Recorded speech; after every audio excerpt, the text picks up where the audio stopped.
Bom dia, boa tarde ou boa noite. Olá, tudo bem com vocês? Meu nome é Adriano Vretaros, sou preparador físico de alto rendimento e hoje vamos discutir sobre preparação física no basquete. Preparação física direcionada especificamente aos jogadores de basquete. A temática em questão a ser abordada é sobre o treinamento da potência reativa através do exercício drop jump no basquete. Pois bem, vamos lá. O basquete, normalmente, ele requer que os seus jogadores tenham bons níveis de força máxima, potência e velocidade para apresentarem um desempenho satisfatório na sua atividade competitiva. Quando assistimos uma partida de basquete, percebe-se movimentos dinâmicos, explosivos, em quase boa parte das ações motoras executadas. Esses movimentos se alternam em ritmos intermitentes. Corridas acelerativas, frenagens bruscas, rápidas mudanças de direção e os saltos verticais são os movimentos mais notáveis. Essas ações motoras específicas são dependentes do componente da força denominado de potência. A contribuição da potência numa partida de basquete, ela é incontestável. Ao estudar a força e a potência, a literatura científica reporta uma subdivisão especial da potência, denominada de potência reativa. A potência reativa, ela consegue proporcionar um acionamento mais eficiente do chamado ciclo alongamento-encurtamento, conhecido pela sigla CAI.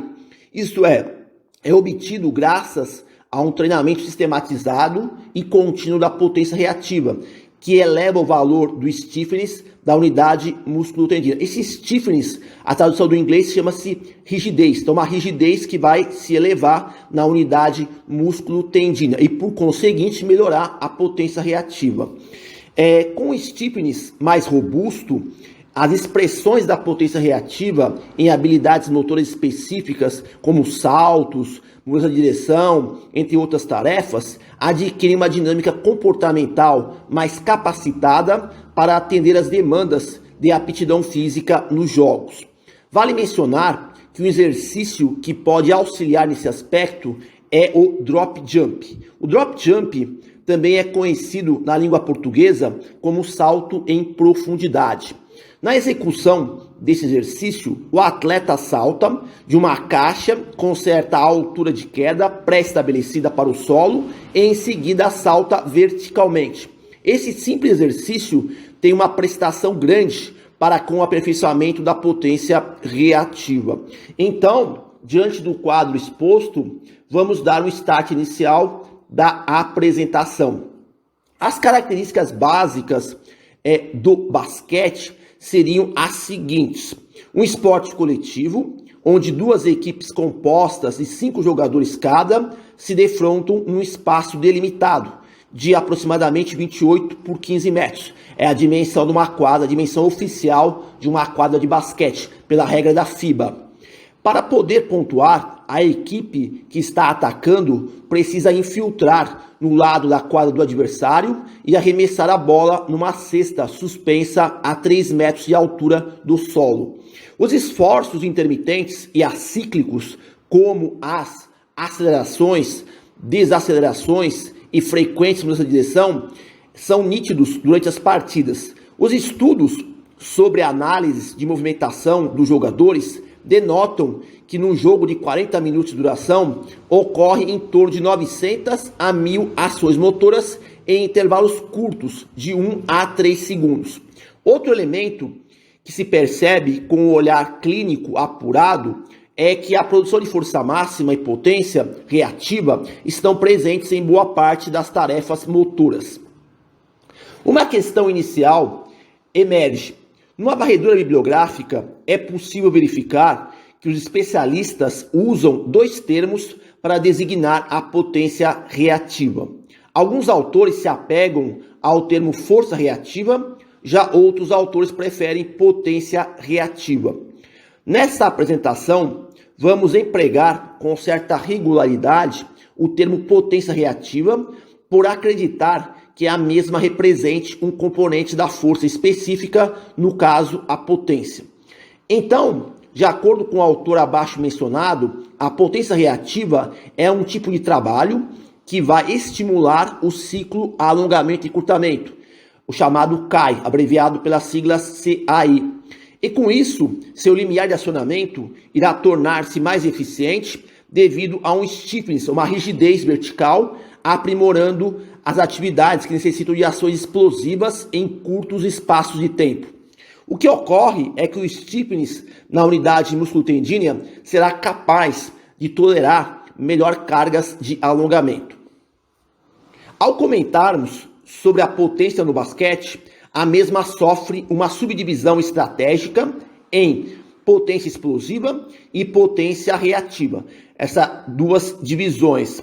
A potência explosiva ela é direcionada na busca pelo aprimoramento do ciclo alongamento e encurtamento longo, que acontece em tarefas com intervalos de tempo superiores a 250 milissegundos. Um exemplo de potência explosiva seria o salto contra movimento. No caso da potência reativa, que é o nosso foco de atenção, a mesma também utiliza o CAI, porém é o CAI curto, com intervalos de tempo inferiores a 250 milissegundos. Um exemplo de potência reativa seria um salto rebote ou mudança brusca de direção. É preciso dizer que ambas as manifestações da força, tanto a potência explosiva como a potência reativa, devem ser treinadas no programa bem construído. Isso a curto, médio e longo prazo. Agora, descrevendo os dois tipos de CAI, o CAI curto e o CAI longo. No CAI longo, presente na potência explosiva, tem uma característica marcante, que é uma alta velocidade de alongamento durante a solicitação do CAI. O grande deslocamento angular, ele é verificável e o encurtamento muscular é precedido por um alongamento. Como já havia dito, um movimento que engloba essas características é o salto contra movimento, que é usado para mensurar a potência explosiva dos membros inferiores. Uma situação típica de uso do CAI longo nos jogos é quando o atleta vai arremessar na posição estática livre de marcação. Ocorrerá uma alta velocidade de alongamento durante a solicitação do CAI, o deslocamento angular é grande e o encurtamento muscular é precedido por um alongamento. O segundo tipo de CAI é o CAI curto, relacionado diretamente à potência reativa. Nesse caso, suas características determinantes são a alta capacidade contrátil dos filamentos proteicos de actina e miosina, ou seja, acionamento rápido das pontes cruzadas, um deslocamento angular reduzido e a descarga neural com o subsequente componente reflexo. Um exemplo prático para o CAI curto é quando o jogador de basquete está disputando seguidamente 2 ou 3 rebotes consecutivos em curto espaço de tempo. Outra dinâmica prática que envolve o CAI curto são as mudanças bruscas de direção, entre outras tarefas de ordem reativas. Aqui nosso objetivo está centralizado a discutir, a comentar acerca do CAI curto, ou seja, potência reativa. A potência reativa pode ser encontrada nas publicações com algumas denominações diferentes, mas cujo significado é o mesmo. Na língua inglesa, os autores empregam o termo reactive power ou strength reactive, força reativa. Na língua portuguesa e também no idioma espanhol, é possível encontrar outros termos, outras denominações agregadas como força explosiva elástica reflexa e também força explosiva reativa balística. São dois termos que a literatura apresenta para falar, para discutir sobre fatores que estão diretamente ligados à potência reativa. É sempre bom conhecer como os autores se referem à potência reativa, quando você estiver pesquisando na literatura outros textos e saber quais são as denominações para a potência reativa. Como já expliquei anteriormente, aqui nós vamos empregar de forma exaustiva o termo potência reativa. Neste slide, temos o exercício recomendado pelos especialistas que consegue estimular a potência reativa. Seu nome é drop jump, isso em inglês, ou na língua portuguesa, salto em profundidade. Historicamente, o drop jump começou a ser estudado no final da década de 70 para a década de 80 pelo professor Yuri Vitaly Verkhoshansky, que treinava atletas de salto triplo. Naquela época, os conhecimentos técnicos sobre o exercício drop jump eram escassos, eram poucos. Existem relatos de atletas sendo treinados naquela época em caixas para o drop jump com alturas de queda superiores a 1,5 m. Uma altura que provoca uma sobrecarga elevada no aparelho locomotor dos atletas. Hoje, sabe-se que a altura da caixa para o drop jump pode ser estimada com base em testes e cálculos matemáticos. O drop jump não é recomendado para qualquer nível de atleta. É necessário que os jogadores de basquete tenham uma boa consciência corporal, níveis de força máxima adequado e lastro de treinamento suficiente antes de utilizar o drop jump, principalmente em alturas de queda mais elevadas. Um parâmetro que perdura no tempo é o atleta ser capaz de erguer no agachamento uma carga equivalente a 2 vezes seu peso corporal. Então, por exemplo, se o atleta pesa em torno de 70 quilos, ele precisa ser capaz de erguer no exercício de agachamento 140 quilos, para ter uma estrutura neuromuscular em nível de força satisfatório para poder executar o drop jump com a devida segurança. E isso dominando também a técnica do exercício, o que nem todos os preparadores físicos levam em conta. O drop jump possui uma técnica correta de execução. Uma técnica incorreta pode gerar problemas de lesões, assim como não gerar os desejados efeitos adaptativos de ordem neuromuscular, e também pode atrapalhar no momento de medir o índice de força reativa. Por isso é preciso ensinar corretamente este exercício.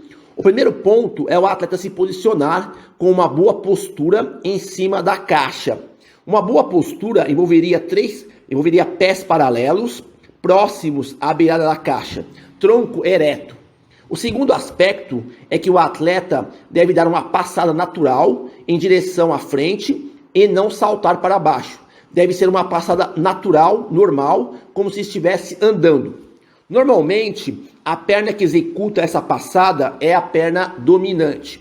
Em seguida, o atleta deve realizar uma aterrissagem suave, sem perda do equilíbrio e pensando que no momento de aterrissar, seu pouso será feito na região do antepé em curto período de tempo.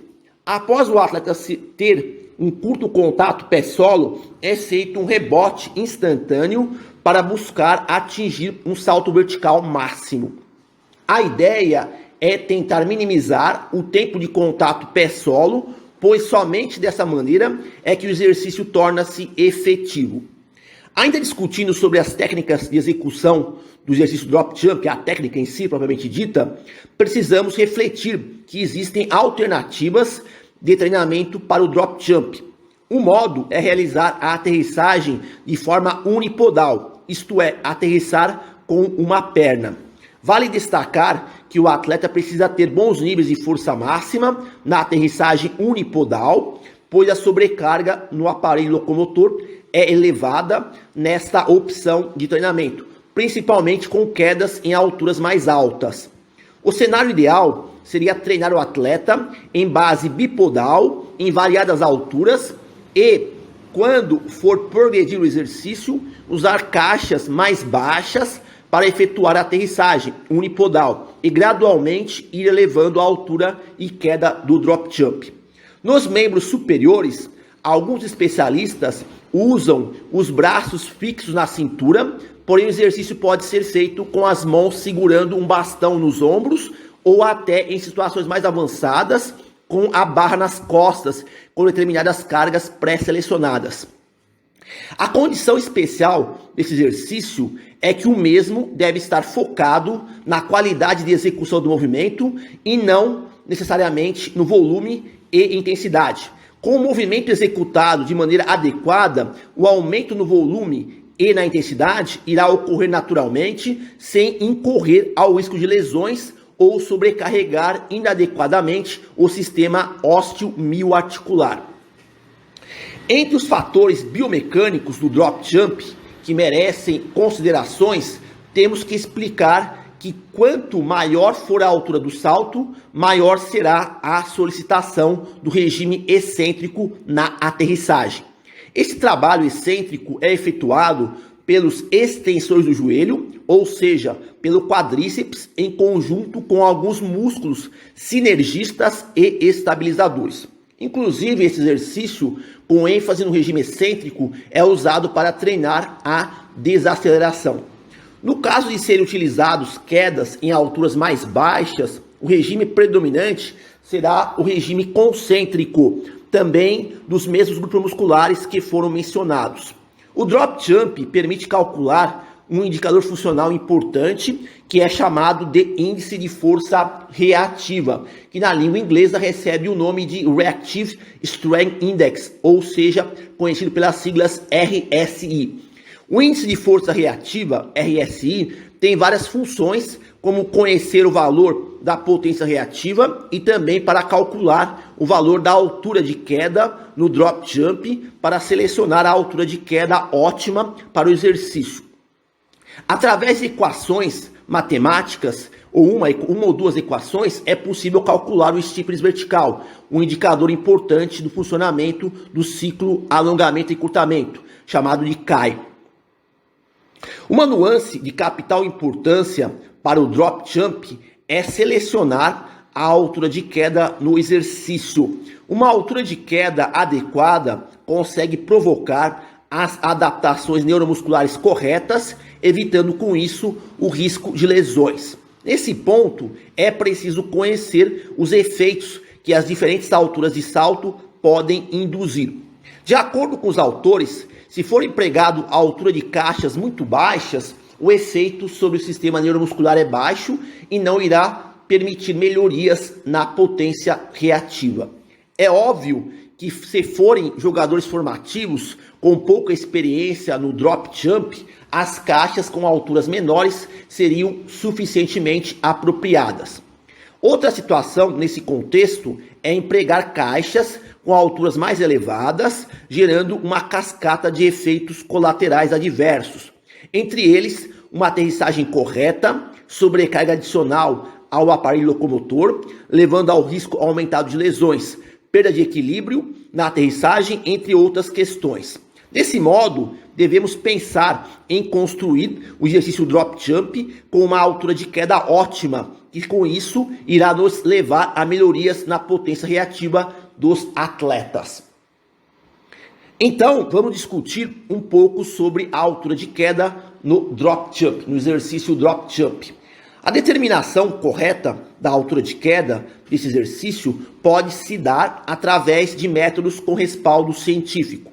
Dois métodos muito comuns nesse sentido seriam por meio da altura máxima de salto, que aqui está representado pela sigla MJH, ou se não, pela abordagem do cálculo matemático do RSI, que é o índice de força reativa. São duas possibilidades reais e concretas para estimar a altura ótima de queda neste exercício. Primeiramente, devemos entender como funciona a abordagem usando a altura máxima. Nessa abordagem, o atleta salta de algumas caixas com variadas alturas e aterriza numa plataforma de força para medir o salto vertical. Em variadas caixas de salto, aquela média com a altura maior obtida representará a altura ideal para treinar a potência reativa com o drop jump. Esse é o método mais antigo e conservador empregado nas publicações. Outra estratégia mais moderna e fidedigna para o cálculo da altura de queda é através da fórmula do índice de força reativa. Nessa situação, as publicações científicas reportam duas fórmulas para seu cálculo. Primeiro, o índice de força reativa pode ser calculado pela divisão da altura do salto pelo tempo de contato pé-solo. Uma segunda alternativa matemática seria pelo tempo de voo dividido pelo tempo de contato. Ambos cálculos permitem estimar o valor do índice de força reativa. Assim, o maior valor obtido numa certa altura estaria representando a altura ideal de queda para o treinamento do drop jump, com o exercício drop jump. Nesse slide eu mostro uma pesquisa no qual foram comparados dois métodos para a determinação da altura de queda ótima no drop jump. Foram comparados o método de salto mais elevado, que está exposto pela sigla MJH, e também por meio do índice de força reativa, pela sigla RSI. Ao observarmos o gráfico, na cor verde, temos o MJH, a altura mais elevada, e na cor vermelha, temos o RSI, ou seja, índice de força reativa, valor matemático. A amostra do estudo envolveu 22 atletas. Cada atleta executou 5 alturas de salto, a saber, 20, 30, 40, 50 e 60 centímetros. Em todos eles foram usados ambos os métodos, MJH e RSI. No eixo vertical do gráfico, é possível notar os valores que cada grupo de atleta obteve. Por exemplo, os atletas número 8 e 10 atingiram valores similares no método MJH e RSI. De maneira geral, segundo os pesquisadores do estudo, a diferença entre os dois métodos, baseado na média e na mediana, é de aproximadamente 10 centímetros, uma diferença significativa estatisticamente falando. Mas devemos refletir que são valores muito baixos de diferenças, levando a crer que ambos os métodos podem ser utilizados na determinação da altura ideal de queda. Aqui nós temos o resultado de uma meta-análise do ano de 2021 que abarcou 32 estudos, englobando o cálculo do índice de força reativa, o RSI. Nesses 32 estudos que foram usados, 15 diferentes alturas de saltos do drop jump foram empregados. Entre essas alturas, nós temos 12 centímetros, 15, 18, 20 centímetros, 24, 30, 36, 40, 45, 48, 50, 60, 72, 75 e 84 centímetros.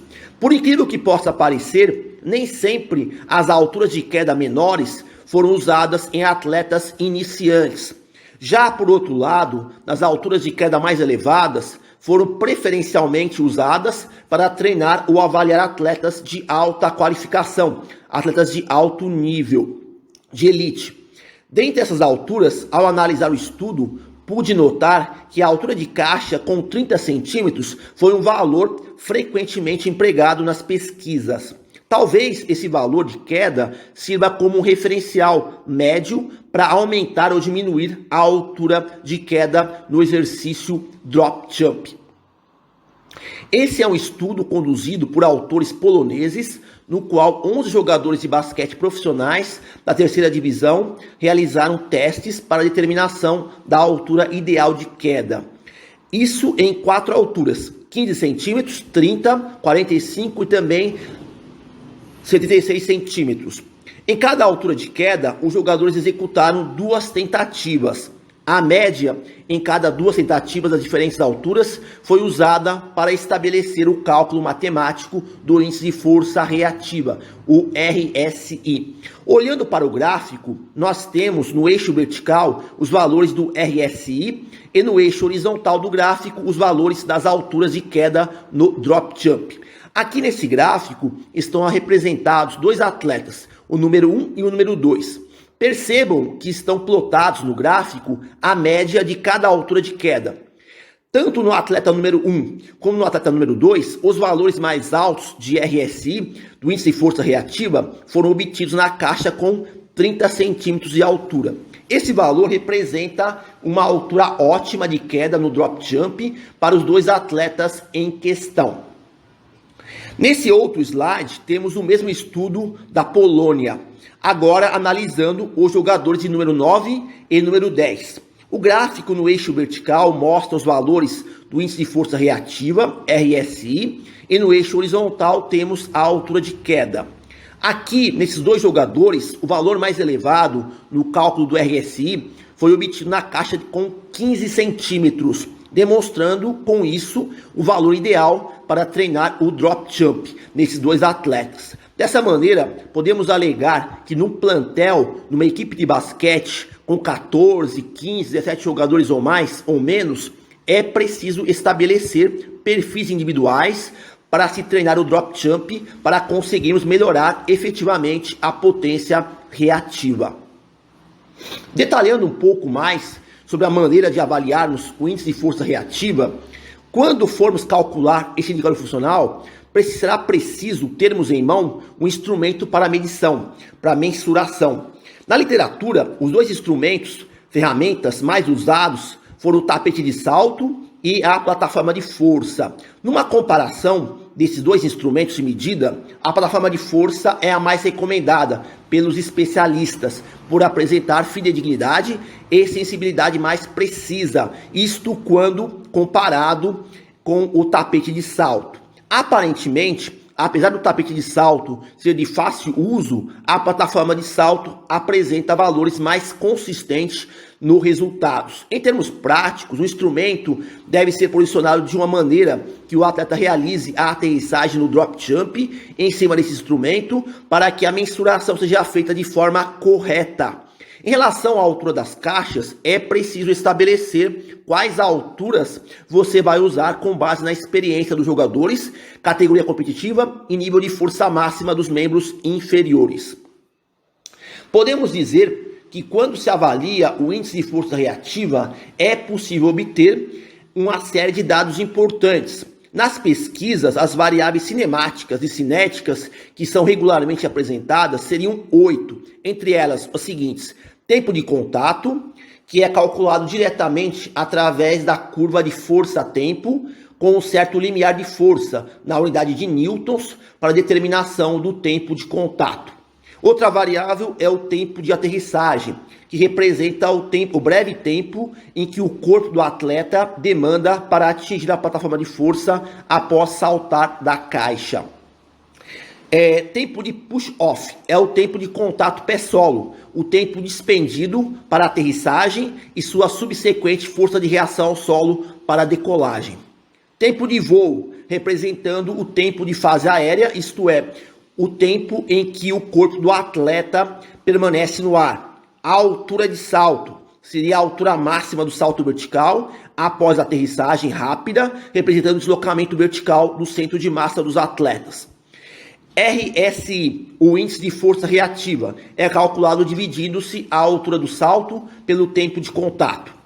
RSI Ratio, ou melhor, razão do índice de força reativa, é conseguido calcular através da divisão do tempo de voo pelo tempo de contato. E por último, o stiffness vertical, que é calculado com base nos valores do pico de reação ao solo vertical dividido pelo deslocamento do centro de massa. Esse indicador é importante para entendermos a eficácia do ciclo alongamento e encurtamento, que contribui para nos indicar se o jogador está ou não melhorando a potência reativa. Parece que quanto maior o valor do stiffness vertical, menor será o tempo de contato. Vale ressaltar que às vezes dois atletas apresentam valores semelhantes no índice de força reativa, porém as estratégias de salto empregadas favorecem variáveis distintas. Por exemplo, enquanto o jogador atingiu o RSI através de um tempo de contato curto, o outro jogador teve o melhor tempo de voo. Mesmo assim, os valores de RSI desses dois atletas são similares, semelhantes. São situações práticas que podem ocorrer. Ao realizar um teste usando o drop jump para a determinação do índice de força reativa, é necessário saber que existem discrepâncias entre gêneros e também entre categorias competitivas. Na habilidade de salto, técnicas incorretas de execução do drop jump podem interferir no resultado do cálculo do RSI, independentemente do gênero dos atletas. Só que, nessa questão, nesse quesito, atletas com maior lastro de treinamento poderão apresentar técnicas mais apuradas, quando comparado com atletas com pouca experiência, como, por exemplo, jogadores formativos, jogadores das categorias de base. Provavelmente, essas diferenças na habilidade de salto teriam um impacto direto nos fatores cinemáticos e cinéticos. O stiffness muscular, rigidez muscular, se diferencia por inicialmente atletas de gêneros diferentes denotarem padrões de força máxima e potência distintos, tanto no âmbito de valores absolutos como em valores relativos. Esse fato também está atrelado à taxa de desenvolvimento de força, a TDF, que favorece atletas masculinos bem treinados quando comparado a jogadoras femininas. Na questão do uso da fase excêntrica entre gêneros, parece que o impulso excêntrico do salto vertical é mais eficaz nos jogadores masculinos em relação às jogadoras femininas. Isso implica que atletas femininas necessitam de atenção especial no componente excêntrico nos programas de treinamento da força para que seja minimizado esse problema no treinamento com o uso do drop jump. Nesse estudo aqui, percebe-se nitidamente as diferenças entre gêneros em algumas variáveis ligadas ao cálculo do índice de força reativa com o drop jump. No estudo em questão, a altura de queda foi de 30 centímetros para ambos os gêneros. As três primeiras variáveis, tempo de contato, tempo de aterrissagem e tempo de push-off, os atletas masculinos apresentam valores mais baixos, denotando uma superioridade para ativar o ciclo alongamento e encurtamento, o CAI. Em contraste, no tempo de voo e a altura alcançada do salto, os valores são mais elevados, o que também revela superioridade masculina nos resultados. As últimas três variáveis, índice de força reativa, razão de força reativa e stiffness vertical, estão relacionados e resultaram em valores mais elevados, favorecendo atletas do sexo masculino. Com isso em mente, é preciso estar atento ao coletar dados para testar atletas masculinos e femininos, sabendo que existiriam discrepâncias importantes entre os mesmos. Um estudo de meta-análise revelou que o índice de força reativa possui correlação com algumas variáveis. Por exemplo, a força isométrica máxima no exercício isometric mid-pull apresenta correlação moderada de 0,356. A força isotônica dinâmica, concêntrica e excêntrica, tem correlação moderada com os mesmos valores, de 0,356. A capacidade de aceleração tem correlação negativa, moderada de menos 0,426. Significa o seguinte: quanto maior o índice de força reativa, menor será o tempo gasto numa certa distância, capacidade acelerativa. Já as tarefas que envolvem mudança de direção sofrem correlação também negativa, ampla, de menos 0,565. Desse modo, podemos especular que níveis elevados de força máxima isométrica, força isotônica dinâmica, podem contribuir para se obter valores mais altos no índice de força reativa, o RSI.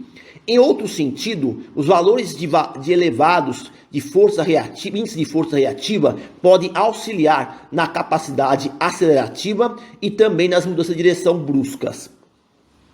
Nas avaliações que realizamos durante a temporada em nossos jogadores de basquete, existem formas para otimizar o tempo disponível e a interpretação do teste que mede o índice de força reativa. Aqui temos uma solução prática nesse aspecto. Quando você for avaliar os jogadores de basquete, selecione aleatoriamente 3 caixas de salto com alturas diferentes. Por exemplo, uma caixa de 20, outra de 30 e outra de 60 centímetros. 20, 30 e 60 centímetros. 20, 30 e 60 centímetros. Cada atleta da sua equipe vai precisar saltar no mínimo uma vez em cada altura. O ideal seriam 3 saltos em cada altura para trabalharmos em cima da média. Com base nos valores do índice de força reativa e a altura dos saltos, será possível estabelecer qual a altura de queda ótima para se treinar a potência reativa usando o exercício drop jump. Acerca disto, em qual caixa se apresentarem os valores mais significativos, teremos a altura de queda apropriada. Essa é uma solução prática. O adequado seria estabelecer um perfil individual para treinar o drop jump, ou talvez um perfil médio de altura de queda para cada função tática, armadores, alas e pivôs. É uma outra estratégia que você pode estar adotando. Eu resumi alguns dos principais benefícios que o treinamento da potência reativa com o drop jump pode proporcionar. Vamos a eles. Primeiro, um aumento na capacidade de tolerar cargas de alongamento mediadas pelo ciclo alongamento e encurtamento, o CAI. Também dois fenômenos neurofisiológicos, como a potencialização pós-ativação, PAP, e a melhoria do rendimento pós-ativação, que é o PAP, são acionados com maior competência. A atividade eletromiográfica dos músculos dos membros inferiores é otimizada. Isso envolve um recrutamento mais acentuado do músculo tibial anterior, entre outras musculaturas aí que contribuem para o drop jump ser realizado com melhor eficiência. A melhora no stiffness vertical é resultado direto da potência reativa. Se consegue, a médio e longo prazo, em programas estruturados da potência reativa, gerar um maior recrutamento de unidades motoras. Na questão da adaptação ao reflexo inibitório, o treinamento com o drop jump consegue, do ponto de vista neural, um efeito facilitatório de desinibição neural, para tornar mais eficiente a resposta ao ciclo alongamento e encurtamento. A potência reativa ampliada é reflexo do treinamento com o uso do exercício drop jump. Esse trabalho de potência reativa induz a uma hipertrofia seletiva de fibras do tipo 1, fibras lentas, e fibras do tipo 2, fibras rápidas, com uma maior ênfase nas fibras do tipo 2, fibras de contração rápida. O atleta, com um programa da potência reativa conduzido a médio e longo prazo, ajuda na tolerância à carga de alongamento, ligado às transições curtas, rápidas do ciclo alongamento e encurtamento, transição do regime excêntrico para concêntrico. Por fim, o produto final é a coordenação intermuscular entre a musculatura agonista, antagonista, sinergista estabilizadora e neutralizadora de forma otimizada. Cada um desses 10 benefícios tem uma parcela de cooperação para a melhoria na potência reativa dos jogadores de basquete. Pensando nos fatores neurofisiológicos que o treinamento da potência reativa com o drop jump provoca, dois fenômenos merecem um destaque especial. São conhecidos como PAP, no caso a potencialização pós-ativação, e o outro fenômeno é chamado pela sigla PAP, cuja tradução do inglês é melhoria no rendimento pós-ativação. Então vamos discutir cada um deles isoladamente.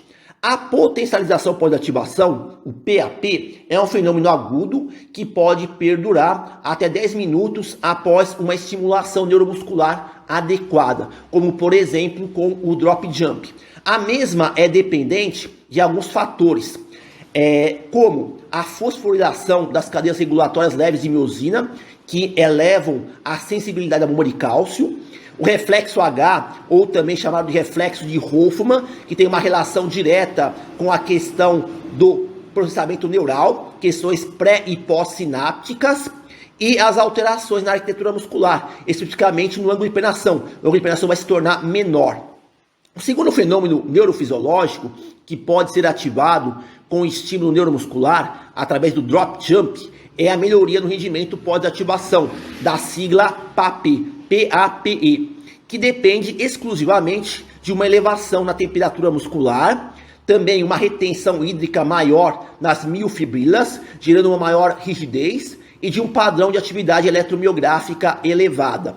Então, dito isso, alguns especialistas sugerem que o drop jump pode ser usado nos aquecimentos para que o mesmo, se for bem conduzido, se consiga acionar um ou dois fenômenos neurofisiológicos, potencializando o rendimento nas tarefas após o aquecimento. Essa questão eu vou mostrar nos próximos slides, mais adiante. A partir de agora, começo a discutir algumas pesquisas que foram orientadas utilizando o exercício drop jump em jogadores de basquete. Essa pesquisa inicial foi realizada com jogadores de basquete profissionais. A ideia era verificar se o exercício drop jump conseguiria melhorar o desempenho no teste de sprints repetidos, ou RSA. Dois protocolos foram adotados. O primeiro protocolo de RSA consistia de uma série de 5 drop jumps realizados 5 minutos antes do teste de sprints repetidos. Já o segundo protocolo envolvia uma série de 3 drop jumps 30 segundos antes do teste de sprints repetidos. A altura das caixas de salto era de 90 centímetros e também 110 centímetros, no qual foram executados 3 tentativas. Os resultados desse estudo foram que o primeiro protocolo de sprints repetidos foi o mais eficiente quando comparado ao protocolo de número 2. As variáveis melhor tempo, tempo total, tempo médio e pior tempo foram superiores na primeira intervenção. Dessa maneira, um protocolo de uma série de 5 drop jumps realizados 5 minutos antes do teste de sprints repetidos, RSA, parece ser a abordagem mais efetiva, mais promissora para otimizar o teste de sprints repetidos. Por isso, como eu já havia dito, o exercício drop jump pode ser um recurso, uma ferramenta usada para o aquecimento antes dos jogos, antes das partidas. Nessa outra pesquisa, foram empregados 3 tipos de intervenções nos jogadores de basquete profissionais. Cada intervenção em treinamento possui uma característica distinta. O grupo JG usou o drop jump através de 3 séries com 10 a 12 saltos numa altura de queda de 50 centímetros, com intervalos entre séries de 40 segundos e intervalo de repetições de 3 minutos. No grupo RSG, foi treinado com sprints multidirecionais, com a execução de 3 séries, de 8 a 10 sprints, sendo que o intervalo entre repetições foi de 20 segundos, e o intervalo entre séries foi de 4 minutos. O terceiro grupo CONB, ou treinamento combinado, agrupou o exercício drop jump com os protocolos de sprints repetidos, uma conjugação do drop jump com sprints repetidos no grupo combinado. A duração total dos programas de treinamento foi de 8 semanas, numa frequência semanal de 2 dias. Nos resultados dessa pesquisa, com 3 tipos de intervenção, foram os seguintes. O programa de treinamento com o drop jump aprimorou algumas variáveis como o salto contra movimento, o squat jump e o teste de 5 saltos horizontais. E o grupo com a abordagem combinada gerou efeitos positivos somente na variável que envolvia o teste de agilidade. O grupo que foi treinado com sprints repetidos obteve alguns ganhos, mas do ponto de vista estatístico não eram considerados como significantes. Assim, esses dados reforçam a importância do uso do drop jump para aperfeiçoamento da potência reativa nos jogadores de basquete. Na próxima pesquisa, foram investigados os efeitos agudos de 2 tipos de intervenções, treinamento com o drop jump e treinamento com o trenó, no teste de sprints repetidos, também chamado de RSA. No treinamento com o drop jump, o protocolo consistia de uma série de 5 repetições com 15 segundos de intervalo recuperativo, com alturas de queda individualizadas, nos valores de 40, 60, 80 e 100 centímetros. Por outro lado, no treinamento com o trenó, o protocolo adotado foi de uma série de 15 metros com carga equivalente a 75% da massa corporal do atleta. O grupo de jogadores de basquete estudado foram jogadores formativos da categoria sub-17, pertencentes à categoria sub-17. Nos resultados preliminares do teste de sprints repetidos, o treinamento com o drop jump se mostrou superior nas variáveis de melhor tempo, aproximadamente quase 4%, e no tempo médio, com melhorias de 3,39%. Isso quando comparado com o grupo trenó, com valores inferiores nessas 2 variáveis do RSA, como apontado nos 2 gráficos à direita e à esquerda, respectivamente. Aqui temos o mesmo estudo com mais resultados. Nas variáveis pior tempo e tempo total, também houve superioridade no grupo drop jump em relação ao grupo trenó, quando comparado com o grupo trenó. Valores de menos 3,75% no pior tempo e menos 3,39% no tempo total, no teste de sprints repetidos, o RSA. Novamente, o grupo trenó não superou o desempenho que o grupo drop jump proporcionou. O grupo drop jump, exercício drop jump, foi superior ao trenó para melhorar as diferentes variáveis que compõem o teste de sprints repetidos. Ainda no mesmo estudo, os autores se preocuparam em analisar a concentração de lactato sanguíneo nas 3 intervenções, grupo controle, grupo drop jump e no grupo trenó.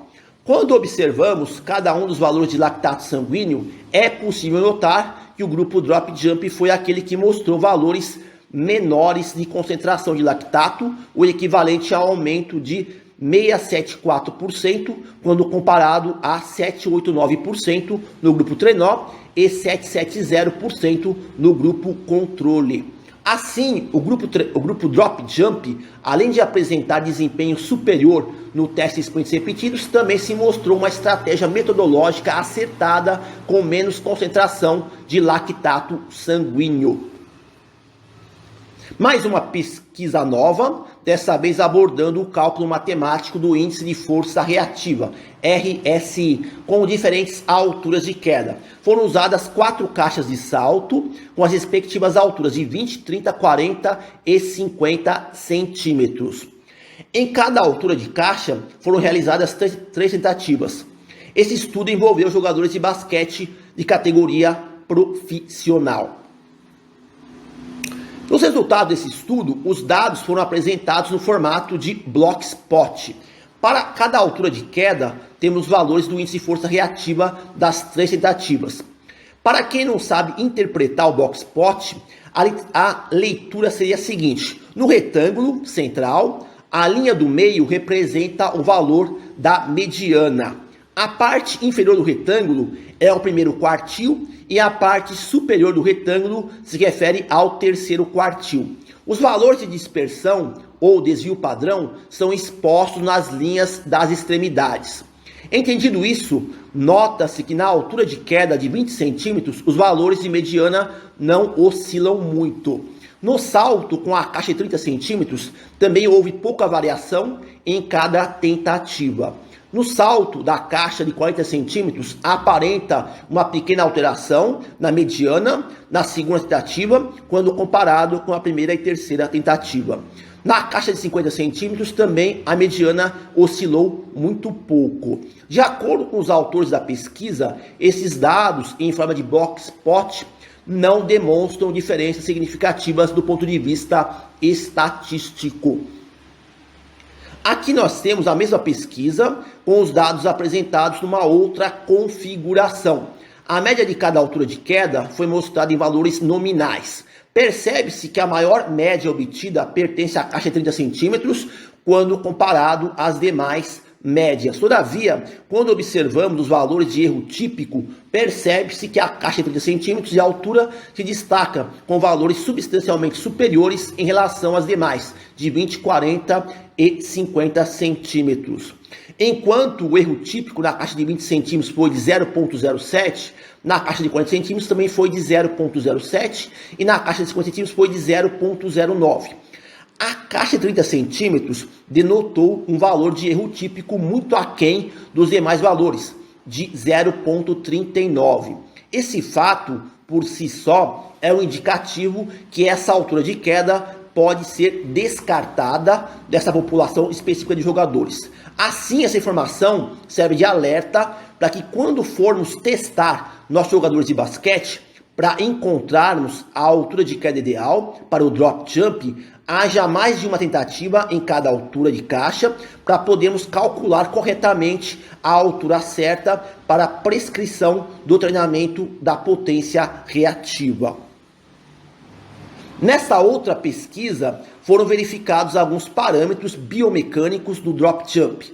O grupo de atletas analisados foram jogadores de basquete universitários norte-americanos da divisão 1 da NCAA. 3 alturas de queda foram empregadas 30, 45 e 60 centímetros. Eu assinalei os dados mais importantes. Na altura do salto vertical, que foi na caixa de 60 centímetros, com valor de 49,5 centímetros, nas demais alturas temos 48,9 centímetros na caixa de 30 centímetros e 49,3 centímetros na caixa de 45 centímetros. Outra variável interessante foi o índice de força reativa, RSI, que foi sofrendo uma elevação nos valores conforme se eleva a altura de queda. A força na unidade de newtons também reflete uma elevação de acordo com o aumento da altura de queda. Aparentemente, existe uma proporcionalidade linear.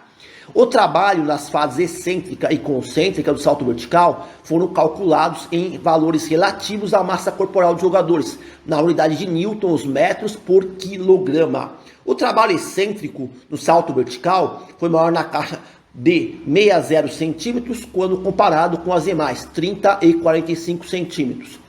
Porém, o trabalho concêntrico mostrou um comportamento oposto, sendo os valores mais elevados na caixa de 30 centímetros quando comparado com as demais, de 45 e 60 centímetros. Esse último dado de trabalho, no regime concêntrico e excêntrico, reforça o que eu havia dito no começo da apresentação. Quanto mais alto o valor de altura de queda, maior será a solicitação muscular no regime excêntrico. Por outro prisma, quanto mais baixa a altura de queda, maior será a exigência no regime de contração concêntrico. Bom, sabemos que o treinamento pliométrico é um recurso metodológico para aprimorar a potência. Nesse ponto, encontrei um estudo que comparou os efeitos da pliometria aquática versus pliometria terrestre, cuja duração da intervenção foi de 10 semanas, com frequência semanal de 2 dias. Os resultados da pesquisa mostram que com o treinamento da pliometria aquática, os valores de altura do salto vertical alcançado no drop jump de 30 centímetros, 50 centímetros foram menores do que o treinamento conduzido na pliometria terrestre. A explicação para esses resultados é simples. A pliometria aquática, com os efeitos hidrostáticos da água, amortizam a massa corporal e a questão gravitacional, no qual não provoca um estímulo suficiente para um tempo de contato pé-solo adequado, como acontece na pliometria terrestre, o tempo de contato curto. Foi empregado um marcador de dano biológico como a creatina quinase, CK, para entendermos o dano muscular provocado pelos dois tipos de intervenção de pliometria. Pode-se perceber que a pliometria aquática gera valores pequenos de creatina quinase, da CK, em torno de 3,2 microgramas por litro. Em contrapartida, na pliometria terrestre, esses valores são maiores, oscilando numa média de 15 microgramas por litro. A explicação é a mesma. Pliometria aquática amortiza os efeitos do tempo de contato pé-solo e na pliometria terrestre esse efeito é mais adequado. Dessa forma, se quisermos melhorar a potência reativa dos jogadores de basquete com o drop jump, a pliometria terrestre ela é a mais indicada, a mais recomendada. Aqui mais uma pesquisa comparando dois protocolos distintos de pliometria. A pliometria da superfície de areia e também a pliometria da superfície rígida. A duração dos programas de treinamento foi de 8 semanas, numa frequência semanal de 2 dias. Nessa dinâmica foram comparados os resultados do índice de força reativa, RSI, com o drop jump. Analisando o delta percentual, o grupo pliometria na areia obteve um valor negativo de menos 3,9%, ou seja, a pliometria na areia piorou a potência reativa dos atletas. Já na abordagem com pliometria da superfície rígida, os ganhos do delta percentual foram de 11,5%, mais 11,5%. Novamente, a explicação para esses resultados é que treinar na pliometria com superfície de areia não gera estímulo suficiente para aperfeiçoamento da potência reativa, pois o terreno de areia não favorece a utilização curta do ciclo alongamento e encurtamento. Isso fortalece a premissa de que o terreno rígido é o mais propício para otimizar o desenvolvimento e aperfeiçoamento da potência reativa. Essa pesquisa se preocupou em investigar os efeitos de diferentes rotinas, métodos de treinamento nos valores do índice de força reativa, o RSI. Nesse contexto, foram comparados 4 programas: treinamento com sprints, treinamento de força máxima, treinamento pliométrico, treinamento com sprints resistidos. Os programas tiveram duração total de 6 semanas, com 2 sessões por semana. No programa de sprints, as distâncias usadas eram curtas, em torno de 5, 10, 15, 20 metros. O treinamento da força máxima englobou 4 exercícios específicos para os membros inferiores. O treino de pliometria consistia de 5 exercícios. E o treinamento com sprints resistidos utilizou carga equivalente a 12,6% da massa corporal dos atletas. A potência reativa foi calculada com base no exercício drop jump na altura de queda de 40 centímetros. Ao final da intervenção, todos os 4 métodos empregados mostraram ganhos na potência reativa. Porém, o método mais eficaz foi o treino com sprints, com ganhos no delta percentil de 18,7%. De acordo com os autores do estudo, o treino englobando sprints apresenta uma especificidade maior, pois durante os sprints em alta velocidade, o tempo de contato pé-solo é extremamente curto, o que estimula o desenvolvimento da potência reativa. Numa meta-análise recente, foram comparados 4 tipos de métodos de treinamento e seus efeitos no índice de força reativa, o RSI. Os autores dividiram os atletas em 2 categorias, adulto e formativos. Os valores do RSI na pliometria mostram ser mais elevados na população de jogadores formativos. Parece que os atletas formativos têm um potencial maior de treinabilidade com o drop jump, pois as adaptações de ativação neural são mais evidentes do que as adaptações morfológicas nesse público em especial. No treinamento de velocidade, os resultados do RSI somente abarcaram atletas adultos, com valores em torno de 1,27 até 1,31 milissegundos. Ainda discutindo o mesmo estudo, na questão envolvendo o treino de força máxima, também jogadores formativos apresentaram valores mais altos de RSI quando comparado aos atletas adultos. O motivo já foi anteriormente retratado. Por último, no treinamento combinado, que poderia englobar força e pliometria ou velocidade e força, nota-se que os atletas adultos apresentam um RSI mais alto, mais elevado. Então, essa meta-análise torna robusto a concepção de que a pliometria, com o uso do ciclo alongamento e encurtamento curto, seria uma abordagem metodológica ideal para ampliar os valores de RSI, se comparado com os demais métodos que foram mencionados. Desde que seja uma pliometria, um treinamento pliométrico que estimule o ciclo alongamento e encurtamento curto, com tempo de acionamento menor que 250 milissegundos. Seria o CAI curto. Nesse quadro, uma outra meta-análise, no qual são evidenciados valores nominais de RSI em esportes coletivos.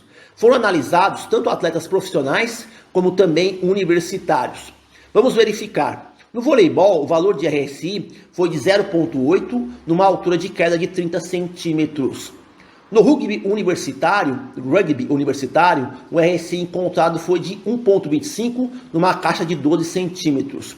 No futebol universitário, o RSI é de 1,16 numa altura de queda de 20 centímetros. No rugby profissional, o RSI foi de 1,04 em altura de queda com 30 centímetros. No futebol profissional, o RSI com o valor mais alto da tabela, com 2,50 numa altura de caixa com 40 centímetros. Na única pesquisa com o basquete, o valor de RSI foi de 1,58 numa altura de queda de com 40 centímetros. Já no futebol australiano, categoria semiprofissional, o RSI médio é de 1,76 com a altura de queda de 30 centímetros. Isso nos dá uma dimensão que o RSI sofre oscilações, variações de acordo com a modalidade esportiva e também de acordo com a categoria profissional dos atletas. Vale dizer também que tem uma influência do gênero dos atletas nessa questão do RSI.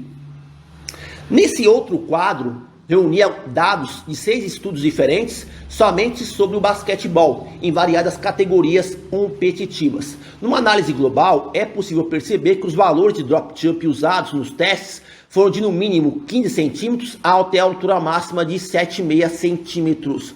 Uma amplitude grande de alturas de queda. Em relação ao índice de força reativa, o menor valor encontrado foi de 0,41 em jogadores formativos, categoria sub-18, e o valor mais elevado foi de 2,20 em jogadores de basquete, categoria profissional. É possível fazer algumas considerações, como por exemplo, em jogadores formativos, as caixas de altura em torno de 20 até 30 centímetros talvez fossem as mais indicadas, dependendo do nível de experiência do treinamento da potência reativa, com o drop jump e também da estrutura neuromuscular. Todavia, nos jogadores profissionais, a alturas de queda podem alcançar valores mais elevados, desde que tenham um laço de treinamento suficiente em níveis adequados de força máxima nos membros inferiores. Assim, diante da longa explanação aqui exposta, pudemos alegar o seguinte: o drop jump é uma ferramenta metodológica simples e de fácil aplicação e que pode ser usado em jogadores de basquete se quisermos otimizar a sua potência reativa, jogadores formativos ou profissionais.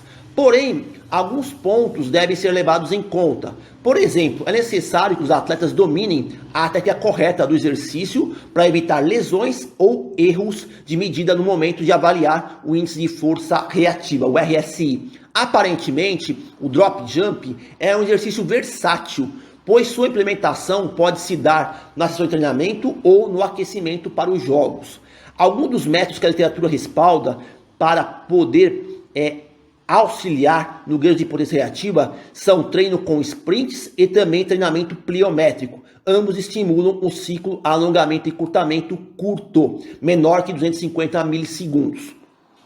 Então encerramos a nossa apresentação sobre a importância do drop jump e os aspectos envolvidos no aperfeiçoamento contínuo da potência reativa. Vale recordar que a potência explosiva é diferente da potência reativa. Na potência explosiva, emprega-se o CAI longo e na potência reativa, o CAI curto.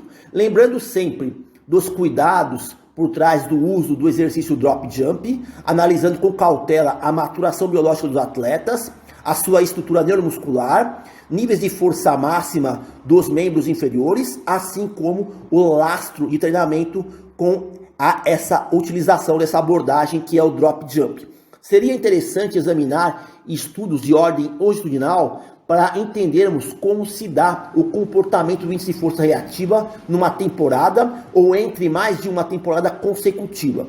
Então termina aqui a nossa apresentação. Bom, por hoje é só. Espero que você tenha conseguido obter alguma informação útil para utilizar na sua prática profissional. Agradeço pela atenção, desejo boa sorte a todos e até a próxima.